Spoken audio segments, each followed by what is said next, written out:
Welcome in, everyone. This is the Conservative Crusader here in the beautiful Polaris, Ohio. We just left the Ohio Republican Party State Central Committee meeting, and we have two great members here with us, Jake and Sabrina Warner of Licking County. Welcome to the show. Thank you. Hey, Thanks you. for having us. Well, it's great for you to be back on. We saw some crazy stuff happen in the meeting. Let's just go through it how I can remember it. There was unanimous votes for mostly everything. I don't think there was anything contested, at least publicly. First, a vote no on issue 1 and 2. What are your thoughts on that whole process there? Well, actually, I think I'm kind of surprised that we passed the vote no on legalizing marijuana. I was kind of surprised they brought that forward, and that it was unanimous. Obviously, we're against legalizing marijuana, but I thought these folks that know how to debate everything would be weak on this. But so that was good, and then unanimous on the vote no for November for the voting against the, a vote no is to vote against the Democrats' late term abortion stuff and mutilating children, and it's really radical, nasty thought process of what they're trying to push. So yeah, it's pretty good. Oh yeah, I was glad to see that unanimously across the board we don't want to legalize marijuana, but I would also say that currently right now marijuana is legal. Regardless of what we're saying, I think it's great as a party. We're saying we don't want it to be legal. However, if you go to any community right now, I think you'll have officers tell you that prosecutors are not prosecuting this. Officers are not arresting for it. We've had many issues in our county locally in Licking where there are people that are smoking marijuana constantly. And the cop out right now is the medical card, right? It's medical marijuana, so they're able to do it. And so I am glad the party is saying that, hey, we don't want to legalize this. I think we have a bigger issue, though, that it's already legal. And there's also drugs on the street that are legal. They're not arresting even for methamphetamines. It's a slippery slope that we're in. So I think the resolutions are good.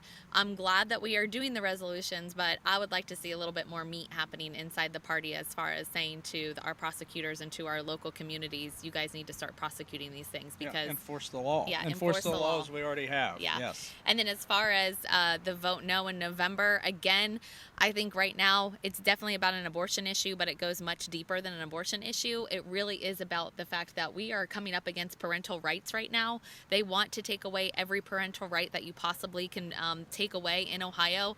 And anyone who thinks that that's not coming down the pipeline, it's already here. It's in our schools. It's happening inside the justice system. It's happening inside CPS. It's happening inside with our judges and our guardian ad litems. They really are not looking at the child's best interest. They're looking at how they can continue to cause dysfunction because dysfunction gives the government money. It's profitable. It's very profitable to keep kids in dysfunction. So yes, abortion is a big deal for November, but it's more than just abortion, you guys. It's literally about taking away parent rights and keeping children in dysfunction so that these systems and these programs can make money off of the kids. Absolutely right. So we also saw, speaking of the kids, a tabled motion for partisan school board races and endorsing an R and a D vote on the school board races. It was tabled, so there wasn't really a chance to vote on it. What are your thoughts on that whole process? I feel like there's a better way to go about it, but that's just my thoughts. What are yours? I think we have to weigh in on these nonpartisan races. There's no question. We can't mess around going, school board is nonpartisan, so let's sit this one out. That's what some county party chairmen have been doing, and the Democrats are eating our lunch doing that. So we have to get involved. I'm not sure if putting an R and a D by their name is going to solve that.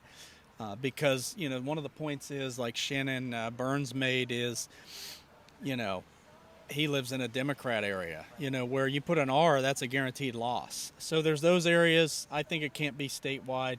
But one thing we kind of all agreed on is that we all need to get involved in school board races and township trustees and village councils. So now, is that through money, or do you think there's other ways we can go about that as a party? Because I know the money situation isn't the greatest as well. So. Right. Well, I think we have a lot of resources, so hopefully it will come along with providing the resources. The party has access to the database. If we could help local candidates pull their lists of the voters in their district, I think that would help majorly. And then if in some of the areas like ours where, in Licking County, if you put an R in most districts besides our school district, you're probably going to win.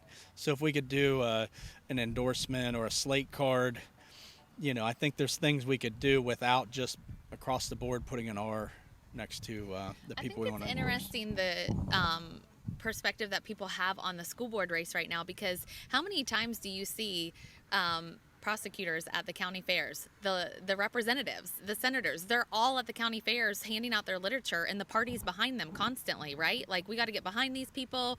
And we saw what happened with the Blue 22. We got behind a Republican legislation as state representatives, and they turned their back on us. But yet we're not going to pull out all the stops